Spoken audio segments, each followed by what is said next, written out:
이번엔 닥터카 네트워크입니다. 김용민 TV 시청자 여러분들께 닥터카 네트워크를 소개합니다. 닥터카 네트워크는 이거 교통사고 얘기입니다. 교통사고 후에 발생한 각종 증상과 후유증을 치료하는 전국 195개 한의원들이 소속된 교통사고 치료 전문 한의원 전국 네트워크입니다. 침 치료, 뜸 치료, 약침 치료, 부항 치료, 추나요법, 물리 치료에 교통사고 후에 어혈을 제거해주는 치료 목적의 한약 처방까지 정말 다양한 한방 치료를 받으실 수 있습니다. 물론 이제 자동차 보험이 적용되는 치료입니다. 평생 건강을 좌우할 수 있는 교통사고 후유증, 교통사고 났을 때는 닥터카 네트워크 소속 한의원에 방문하셔서 교통사고 후유증을 치료하시기 바라겠습니다. 편리하겠네요. 또 예방하시기 바라겠습니다. 수도권, 강원도, 충청도, 전라도, 경상도, 제주도까지 전국 어느 지역에 계시더라도 제일 가까운 닥터카 네트워크 지점 한의원에 방문해 주시면 되겠습니다. 또 일반적인 한방 치료를 받으셔야 할 때도 우리 동네 가장 가까운 닥터카 네트워크 한의원을 찾아주시면 성심성의껏 치료해 드리겠습니다. 교통사고 치료에는 닥터카 네트워크, 검색창에 닥터카 네트워크를 검색해 주시기 바라겠습니다. 자, 지금 우리 게시판 닥터카 네트워크 한번 쳐주세요. 닥터카 네트워크. 김용민 PD가 자 하니까 이제 광고를 끝내는 줄 알고 남현진 씨가 들썩들썩. 지금 벌써 탔어. 지금 버스 탔어요. 지금 문을 열고 지금 목만 내민 상태.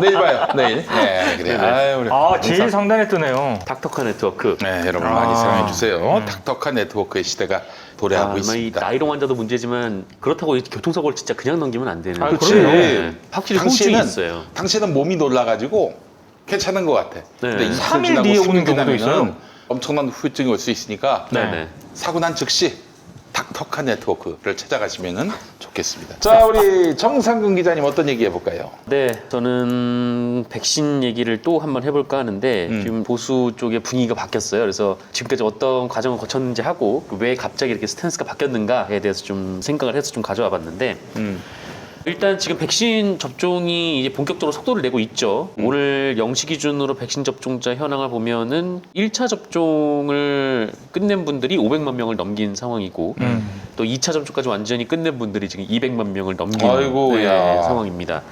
최근 한 이틀, 3일 정도에 한 130만 명, 그 정도가 백신을 맞았다고 하고 지금 우리 국민 10명 중에 1명이 이제 백신을 1차라도 맞은 상황이 된 거죠. 이런 속도가 이제 불이 붙게 되면은 이 정부가 백신을 도입하기 전부터 지속적으로 변함없이 수정 없이 얘기를 했던 11월 집단 면역이 가능할 것 같은 그런 상황이고 오히려 이제 상반기 안에 1,200만 명 접종이 목표였는데 지금 속도가 점점 붙고 또 미국에서도 100만 분을 또 보내준다라고 해서 1,400만 명까지 가능하다 뭐 이런 관측도 나오고 있는 상황입니다. 그래서 이게 지금 백신 가지고 그야말로 이제 보수정이 온갖 지랄이라는 지랄은 다 떨었는데 정부가 이 정해놓은 목표 안에서 집단 면역을 달성할 가능성이 커진 상황이고 또 국민들의 참여 의지도 점점 높아져서 이제 방역도 그리고 집단 면역도 충분히 성과를 내는 사실상 거의 유일한 국가가 되지 않을까 뭐 그런 생각도 좀 들고요. 이렇게 되면은 이 보수 진영, 그러니까 백신을 정쟁화시켰던 보수 진영이 정치적 책임을 져야 되는 상황이 되고 있는 것 같다라는 게 이제 제 생각입니다. 그렇죠. 특히 이제 그 언론, 그러니까 보수 언론이 그런데.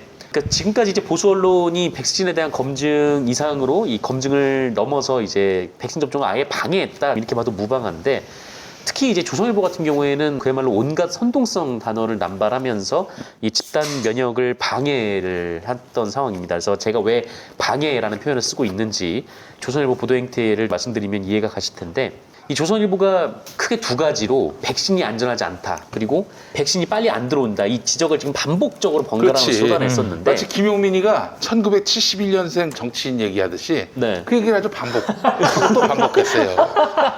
지겨워 죽겠네. 어쨌든 이 얘기 계속 반복을 하고 있는데 근데 사실 조선일보의 이 두 가지 주장이 공존을 하기가 힘든 주장이에요. 왜냐면은 백신을 빨리 들여온다라는 거는 이 백신의 안전성 검증이 덜 했다라는 의미인 거고 백신이 안전하다라는 거는 충분히 검증을 했다라는 의미이기 때문에 그렇죠.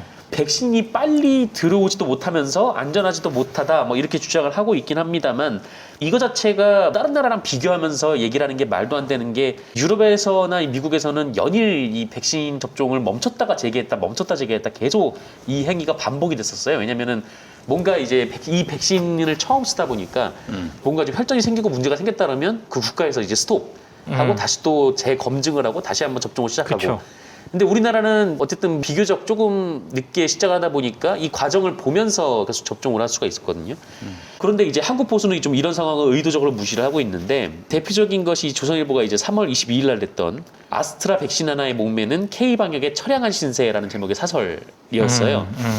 여기서 이제 조선일보가 이렇게 보도를 하는데 우리나라가 이제 전 세계 가운데 104번째로 백신 접종을 시작했다. 경제협력개발기구 37개 회원국 중 꼴찌였다라고 했고 그나마 백신이 부족하다 보니 접종의 속도가 나지 않고 있다. 이 속도대로 인구의 70%가 맞아서 집단 면역을 형성하려면 8년이 걸린다는 계산이 나온다. 네, 이렇게 보도를 했습니다. 그리고 또 한편으로는 아스트라제네카에 대해서 유럽 국가들이 이 백신이 논란이 일자 백신 접종을 중단하고 의약품청의 검토 결과가 나오기 기다렸다라면서 그러나 우리나라는 조기 백신 확보 실패 여파가 방역 당국의 운신의 폭을 좁히고 있다. 네, 이렇게 좀 주장을 했습니다. 그리고 조선일보가 4월 6일에도 백신도 확보 못한 정부가 국민 탓할 자격이 있냐 뭐 이렇게 제목을 쓰기도 했고 4월 28일 사설에서도 미국 탓, 제약사 탓, 야당 탓, 언론 탓 그만하고 백신 도입의 성과로 말하길 바란다 이렇게 주장을 하기도 했고요. 그리고 이 백신 물량이 5월 중순부터 쏟아져 들어왔는데 5월 초순에 잠깐 1차 접종 속도가 늦춰진 적이 있었어요. 그때 이 조선일보가 제목을 뭐라고 썼냐면 3일이면 다 마칠 백신 같고 찔끔 접종하고 있다. 얘를 사설을 썼고 아이고 참 이 새끼들 아주 버릇이 아주 그냥. 네, 이제 심지어 일면 기사로 자고 나면 하나씩 차지를 빚는 백신 이런 제목의 기사를 내기도 했습니다. 그 외에도 굉장히 많아요. 이게 이 제목에 좀 특징들이 있는데 이 3월 6일자 백신 진수성찬이라며 정권이 내놓은 밥상은 텅 비어 있었다. 3월 11일자 비상 걸린 4월 백신 확보. 4월 3일자 백신 쥐어짜도 세계 111위 르완다보다 늦다. 4월 22일자 김창균 칼럼 백신 거지라도 문재인 보유 국이라 괜찮아. 그리고 4월 10일자 서민 교수가 쓴 건데 서민의 문파타파라는 칼럼이 있더라고요. 코리아만 코로나 못 이길 수도 백신쇼부터 사과하라 이런 제목의 보도들이 줄줄이 지면을 통해서 뭐 인터넷을 통해서 쏟아져 나왔습니다.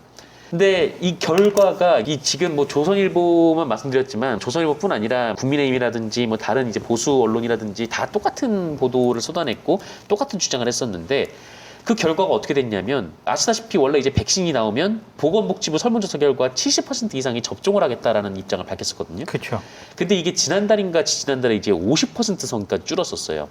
그러니까 전 국민의 이 70%가 백신 접종을 해야 집단 면역이 가능하다라는 게 전문가들의 분석이었기 때문에 이 여론조사를 보면 굉장히 엄청난 비상이 걸린 상황이죠. 그러니까 집단 면역이 형성이 안 될 수도 있는 여론조사만 보면, 그러니까 이 보수 진영에서 이제 여론을 이렇게 좀 뒤바뀌어 버린 그런 상황이었던 거죠.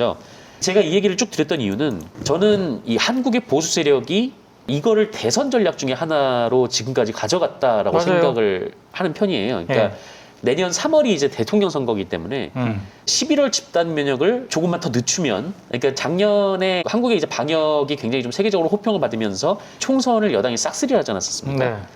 근데 이제 이번에 집단 면역을 조금만 더 늦추면 같은 아픔을 이제 두 번 겪지 않아도 된다 이렇게 생각했던 거 아닌가라는 생각이 들어요. 그러니까 이게 단순히 정말 백신이 걱정돼서 이 백신에 대한 검증 차원에서 또 이 정부의 계획이 실제로 될지 여기에 대한 검증 차원에서 이제 좀 들여다보고 이제 비판하고 그 정도 수준이 아니라 네.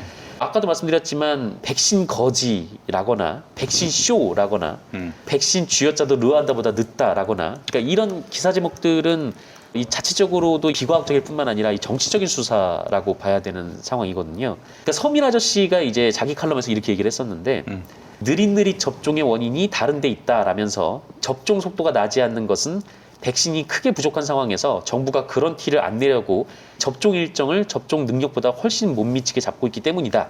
이런 얘기를 조선일보가 보도했다고 여과 없이 인용을 해요. 예.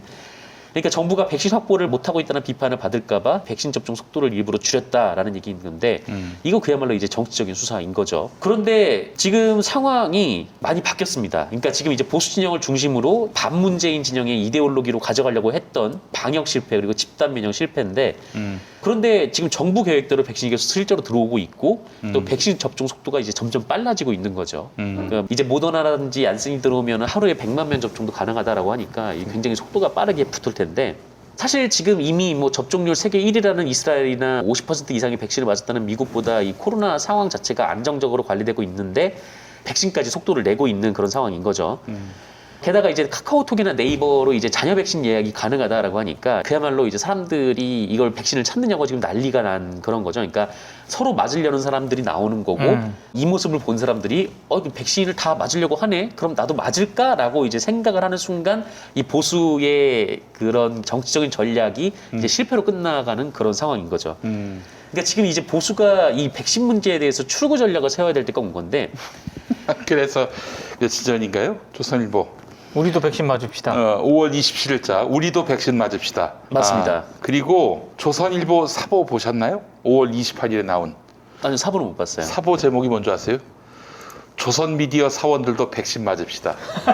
제목이 이거예요. 조선 미디어 사원들도 백신 맞읍시다. 네. 이러면서 카카오톡으로 아스트라제네카 자녀 백신 접종 신청하는 방법을 이렇게 실었습니다. 사보에서. 네. 그러니까 지금 출구 전략을 세워야 되는 이유가 지금 이제 사람들이 점점 백신을 많이 맞기 시작하고 집단 면역이 달성되어 가는 상황이면 그때부터 사람들은 백신을 왜 안 맞았냐라는 얘기를 하게 돼요. 그렇죠.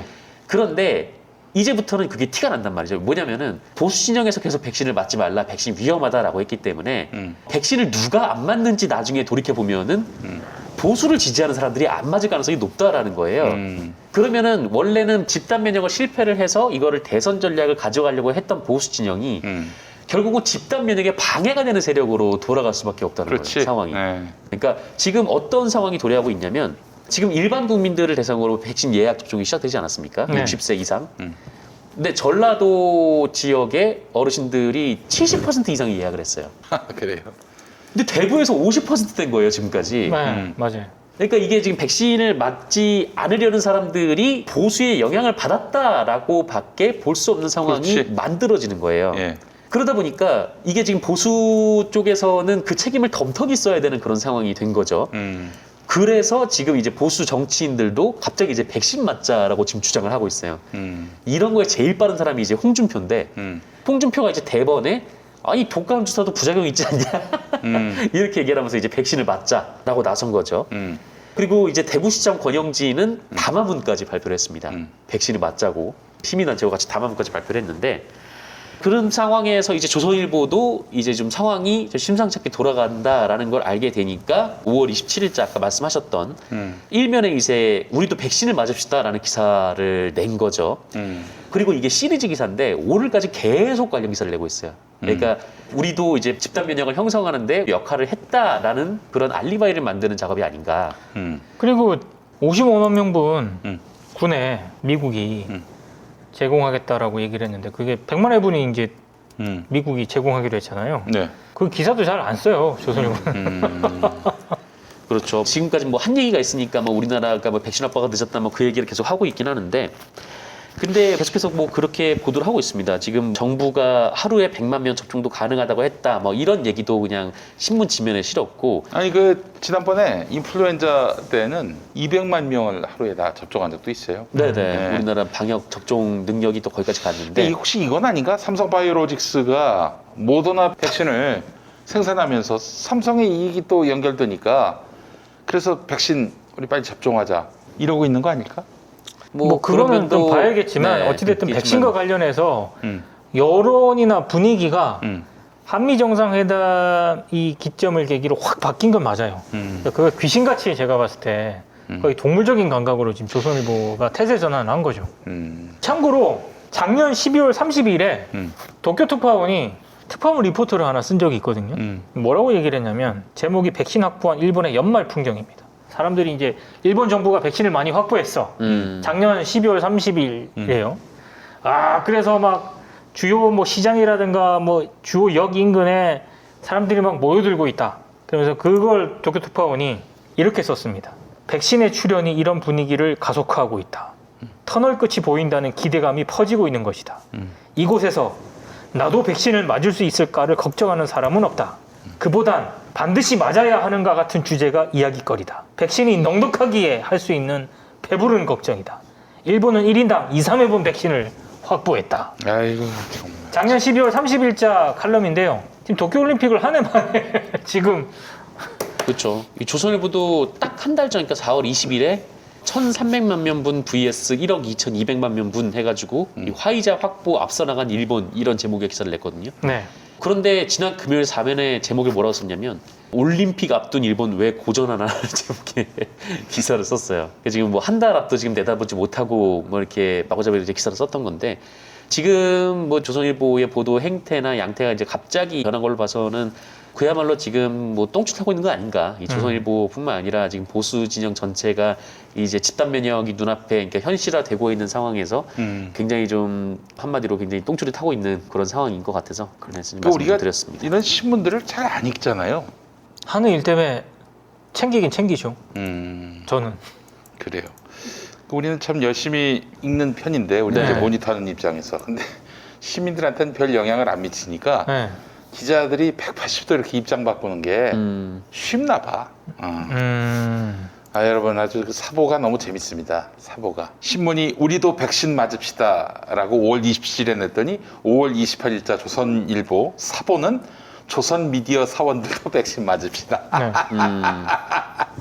그동안 백신을 그렇게 연락에 씹었던 이들이 말이죠. 네. 아이고 이게 이런 나쁘끄러운 이런 표변은 우리 신문을 누가 읽겠어? 이런 자조감이 그 밑에 깔려 있는 게 아닌가 하는 생각이 듭니다. 그래요. 참. 저 제보해 주신 분 너무 감사해요. 조선일보. 사보를 사보. 어디서 구하셨나? 이거 조선일보 다니는 분 같지가 않은데 어떻게 이렇게 사보를 또 저희가 입수할 수 있는지 모르겠습니다. 예. 평원나무가 또 기사를 쓸 예정입니다. 예. 아유 정말 부끄럽습니다. 이게 뭐 하는 짓이에요 이게. 자 그래요. 조선일보가 정말 깊은 어떤 자조감 같은 것들을 느낄 겁니다.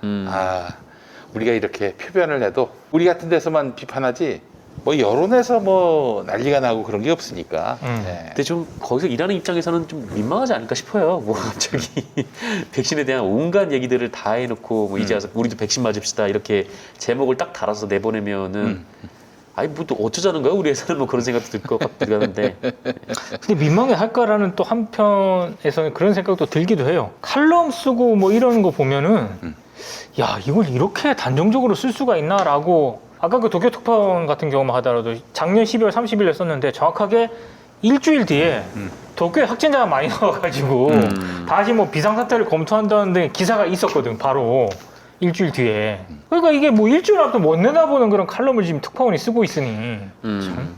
그러니까 지금 조선일보는 정부도 무슨 기사를 쓰건 신경 안 쓰고 내버려 두고 또 독자들은 무슨 기사가 나오건 간에 아무런 반응도 없고 그러니까 지멋대로 쓰는 거 아닙니까? 정부가 뭔가 좀 반응을 해줬으면 좋겠습니다. 가짜 뉴스 같은 경우에는 좀 뭔가 페널티를 주는 방식으로 뭐 광고를 끊는다든지 이런 방식으로 해서 야 너희들 기사 열심히 읽고 있다 이렇게 좀 반응을 해줬으면 좋겠다는 생각이 들어요. 이러니 자꾸 뭐 그냥 언론들마다 지멋대로 쓰잖아요. 뭔가 좀 내가 이 기사를 썼을 때 나한테 불이익이 돌아온다라는 그래도 좋은 기사 정말 팩트나 진실이 담겨있는 기사를 갖고 뭐라고 하면 안 되지.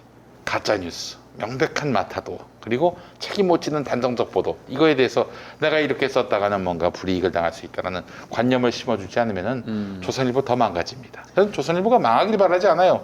좋은 언론이 되길 바랄 뿐이지. 근데 정말? 이런 식으로 아유 어떻게 알았어 뻥인 거. 자 그래요. 아이고 네. 참 내가 이럴 줄 알았습니다. 전 사실 저 몇 주 전에 8월쯤 가라. 그땐 양산체제, 백신 양산체제가 되면은 뭐 무슨 백신이 모자라느니 뭐 효능이 없다느니 이딴 소리 싹 사라질 거다. 아니 무슨 저 5월이 가기도 전에 이게 이렇게 180도 입장이 달라질 줄은 꿈에도 몰랐어요. 그쵸. 예, 참. 근데 진짜 요새 굉장히 좀 막 쓴다라고 생각이 좀 들었던 게 다들 못 보셨겠지만 그 김순덕 칼럼 혹시 보셨어요? 아 순덕이. 네, 예. 나는 이준석 찬성이다라는 칼럼이었는데 근데 저는 그- 무슨 블로그 글인 줄 알았어요. 그분은 이미 그렇게 된 지가 좀 오래되셨어요. 아유, 저 동아일보가 그래도 좀 맛이 덜 가기 전에 동아일보에 있었던 나름대로 괜찮은 저널리스트들이 있었어요. 한결같이 김순덕에게 하는 말이 있습니다. 김순덕을 두고 하는 말이 있습니다. 네. 육두문자이기 때문에 하지 않겠습니다. 육두문자를 제가 쓸 수는 없는 거 아닙니까? 방송에서. 예. 재미있는 얘기 좀 한번 해보겠습니다. 네. CBS가 어떤 회사인 것 같아요? TBS, CBS, CBS, 기독교 방송. 기독교 방송. 이 바로 채용 정보가 담겨 있는, 또 직장인들이 직접 남긴 리뷰를 볼 수 있는 잡플래닛에 올라온 CBS의 평가입니다. 비효율의 극치, 꼰대들이 많아서 올드한 느낌, 공채 부심, 선후배 부심, 회사 부심.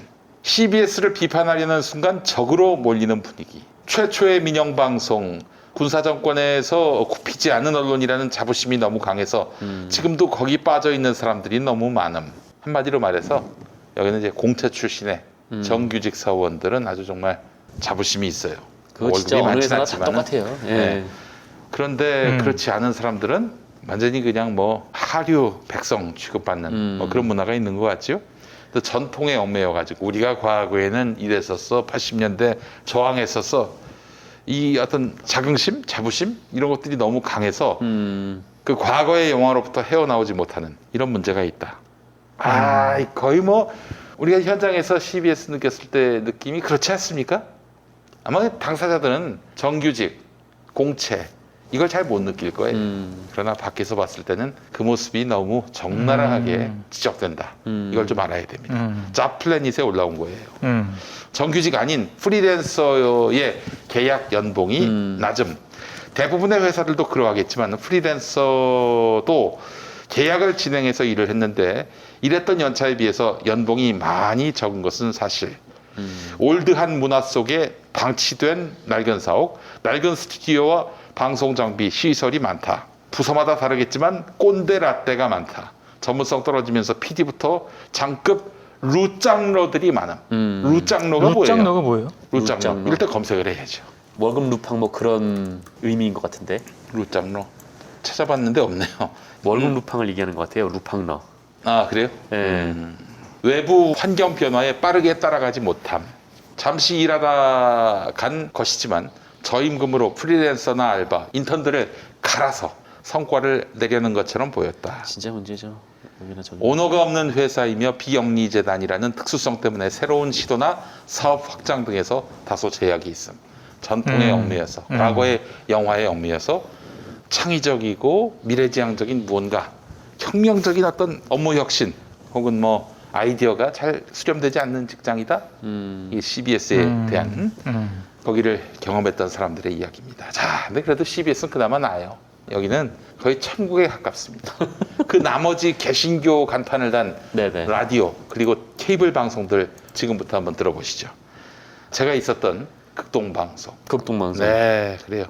직원을 장기 말로 생각하는 느낌. 이건 굉장히 아주 뭐랄까요, 은혜롭게 쓴 겁니다. 이 정도면 굉장히 예의 바르게 쓴 거예요. 예의 바르게 쓴 거예요. 예, 경영자 말의 절대 복종.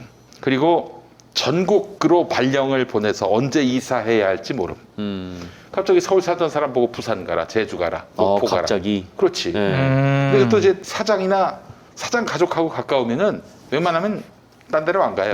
서울에 있어? 근데 좀 비풍초 똥83 같은 직원들은 나 비풍도 가고, 예. 뭐 속초도 가고, 목포도 가고, 뭐 네네. 여기 포항도 가고 그래요. 예.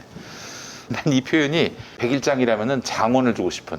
사실 극동방송이 대북방송으로 시작했잖아요. 네네. 대북방송을 하다가 북한 정권처럼 돼버린 방송. 예. 예수님을 전한다지만 사주의 마음에 흡족한 일을 하기 위해서 모든 것을 바치지 않으면 내돌려지는 회사. 내돌려진다? 지방으로 내돌려진다는 얘기. 찾으라면 이제 김정한 목사. 그렇죠. 네. 사주의 측근들만 이동이 없고 또한 사주의 측근들만 승진하는 부당한 시스템. 인사의 시스템이라는 게 존재하지 않음. 열심히 일하고 바른 소리하면 팽당하기 일수. 헌신이라는 이름으로 부당한 희생을 요구함. 전문성이 없음. 퇴사해보니 내가 얼마나 우물 안의 개구리였는지를 실감함. 단점이 너무 많지만 경영주가 직원을 마음대로 할 수 있다고 생각함. 오직 순종. 조선일보의 사훈 아십니까? 조선일보 사원이요? 사시. 사시. 사훈. 아니요? 불편부당. 아, 예. 불편부당. 편이 없고 당파를 짓지 당파성 않는 데서 없다. 불편부당. 매우 불편하고 부당한. 네. 사실대로 받아들여지고 네. 있죠. 국민일보는 사랑 진실 인간. 어. 근데 극동방송은 뭔지 아십니까? 사랑과 순종. 무슨 세상에 순종? 언론사 사시가 순종이란 말이 들어갑니까? 누구의 순종해야 되네. 아니, 사주한테 순종해야지. 사실 뭐 이게 사시가 따로 노는 것보다는 사랑과 순종 아, 정말 그렇죠. 명료하고 가슴에 와닿습니다. 아주 그게 실생활에서 그게 확 그냥 느낌이 와닿는 사시예요. 상명하복의 극단적인 예를 보여주는 곳이다. 인격 모독과 욕만 하지 않았지 과장 이상의 사람들은 자기 밑은 함부로 해도 된다는 마인드가 깔려 있다. 신앙으로 포장돼 있지만은 일반 회사보다 못한 관계를 유지. 매우 보수적이고 폐쇄적이고 수직적인 문화로 숨이 막힐 때가 있다. 생각보다 안정적인 월급에 만족한다면은 뭐 괜찮은 월급이니 꼭 참고 다닐 수 있겠지만 지방 발령이 수시로 예고 없이 나는 데다 제대로 된 인사평가 시스템이 갖춰져 있지 않아서 소모적인 경쟁이 빈번함. 숨 막히는 수직적 문화. 의미 없는 아침 채플 게다가 영어로 그것도 찬송가 부르고 성경 읽는데 영어로 합니다. 왜? 심지어 굳이? 영어로. 왜 그러냐면은 일단 그것도 일종의 계급을 만들기 위한 거예요. 아, 영어를 할 줄 아는 사람과 못하는 사람으로 계급을 나누는 난 그런 그 어떤 정치 논리가 숨어 있다고 보는 예전에 겁니다. 그 연예인이 재벌가에 시집을 갔는데 그 연예인 못 듣게 하려고 자기들끼리 영어로 얘기했다고 자, 그렇죠. 그런 일이 있었죠. 기독교인들인데 경영진들이 직원의 그 가족에 대해서 전혀 배려가 없어. 맨날 지방으로 뺑뺑이 돌리니까 그런 거죠. 한 사람의 말로 회사가 좌지우지됨. 모금을 위해서 청취자와 목회자를 상대로 수시로 거짓말을 해야 하는 개인 역량의 성장은 99% 불가능. 뭐 얘기는 다 비슷합니다. 이게 여러 사람 얘기를 지금 모은 건데 네네. 다 비슷해요. 아, 이렇게 낡은 시스템입니다. 이런 낡은 시스템 속에서 혹시 이들의 어떤 방송으로 인해서 한국 개신교회가 더욱더 사고가 낙후돼 가고 있는 것은 아닌지, 혁신과는 무관한 방향으로 계속 퇴행되고 있는 것은 아닌지 그런 생각도 해보고요. 그 밖에 많은 내용들이 있는데 평화나무 들어가시면은 네네. 개신교 방송사 입사를 꿈꾸는 이들을 위한 총정리라는 제목의 오. 기사가 있습니다. 재밌겠네요. 요거를 우리 권지현 센터장이 다 이렇게 취합을 했는데 한마디로 개신교 방송의 문화를 보면은 오늘의 한국 개신교의 현실을 또 볼 수가 있다는 거예요. 예. 불교도는 CBS 입사 못 하나요? CBS 입사할 수 있습니다. CBS는 종교 보지 않아요. 네네. 나머지들은 다 봅니다. 부처님 오신 날 쉬지도 못하는데 뭐. 예. 저는 그러면서 이런 얘기하고 싶습니다. 이렇게 아주 특정 종교에게 편향되고 타 종교에 대해서 배타적일 것 같으면은 왜 이런 사람들한테 지상파 전파를 위임하는지 모르겠어요. 그렇죠. 그러면 안 되는 거 아닙니까? 우리 사회 공공의 매체를 말하자면 위임받았다면은 우리 사회의 어떤 공동체의 합의와 또 평화와 공존을 위해서 특별한 철학을 가진 사람들한테 그 매체를 빌려줘도 빌려줘야 되는 거 아니에요? 네네. 자, 하여간 참 얘기하다가 재밌는 거 알려드리겠다고 얘기했다가 제가 다 재미가 없어졌습니다. 갑자기 정말 이 조국 교수 표현대로 과거에 피를 잉크로 삼아서 글을 쓰는 기분이었어요. 어떻게 20년 전하고 달라지질 않느냐. 옛 생각이 나서 이게 생각이 나지. 얘기하다가 네. 내가 이제 퇴사할 때 얘기했었습니다만은 이제 마지막 숙직을 했었어요. 근데 갑자기 비가 와가지고 그때 우리 저 김장한 목사가 사랑하시는 감나무가 있었습니다. 근데 그 감나무 앞에 주차장은 네네. 차를 못 대게 했어요. 바리게이트를 갖다 놨어. 아니 감나무는 그 위로 치솟았는데 혹시나 누군가 주차하다가 들이받아가지고 감 감나무가 떨어질까봐. 훼손될까봐. 아니 거기다 바리게이트를 달아놓고 아니 주차할 곳이 없어서 지금 애먹는 판인데 내가 그거 보고 너무 열불이 나가지고 마지막 때 숙직 마치면서 전날에 거기다 붙여놨어요. 사장님이 사랑하시는 감나무인 만큼 접근 금지, 촉수 엄금 그렇게 딱 붙여놨다고. 근데 이튿날 비가 와가지고 그게 땅에 떨어졌어. 네. 근데 경비원이 오는 거야. 경비원 아저씨가 이거 만약에 사장님한테 신고하면 난 퇴직금도 못 받겠다 막 그랬는데 이분이 딱 이걸 보더니 다시 방으로 들어가. 야 이제 드디어 이제 사진기로 촬영해가지고 신고하려나 보다 했는데 테이프를 가져오더니 다시 전동분께 붙여놨어요. 아, 붙어 있는 게 중요한 거예요. 그렇지. 아주 훌륭한 글귀고 나면서 다시 붙이지 않았겠는가. 야, 이런 낡은 권력이 아직도 21세기 대한민국을 지배합니다. 내일 모레면 구순이신 우리 김장한 목사님 좀 그만두셨으면 좋겠어요. 어디 20년 동안 하나도 변한 게 없습니까 이게. 전두환의 친구 우리 김장한 목사 이제 그만하셔야 돼요. 제가 개신교도 잘 알고 언론도 잘 아는 이유가 개신교 방송 들어가서 이 종교개혁과 네. 언론개혁의 사명을 제가 받았어요. 이거 이대로 뒀다가는 이 진짜 여러 사람 피 말리겠다. 정말 엄청난 고통을 주겠다 싶어서 그래요. 여러 해 전에 들었다 이런 말씀하셨습니다. 아, 그렇군요. 해도 재밌는 얘기입니다. 네. 조창기도회를 정치인들이 안 가는 것은 불가능할까요? 조창기도회 안 가면 그만이죠.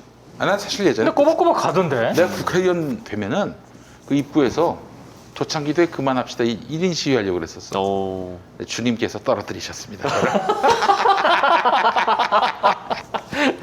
아 진짜 올해도 해먹어 우리 저 김장한 목사님 올해 92세야 92세. 아이고. 저 그만하셔야지. 내년 정정하시네요, 진짜. 2023년이면요 2023년이면 아마 구순될 거예요. 어. 아 참 올해도 하셔 진짜. 이제 그만하시고 이제 좀 후계자한테 넘기신 다음에 좀 달라지게 해야지. 본인만이 뭐 그 자리를 유지해야만 이게 돌아간다고 생각하는 거는 진짜 이거는 이 불신앙의 극치 아닙니까? 이게 지 거예요 지금? 아이고 참. 근데 누가 그러더라고.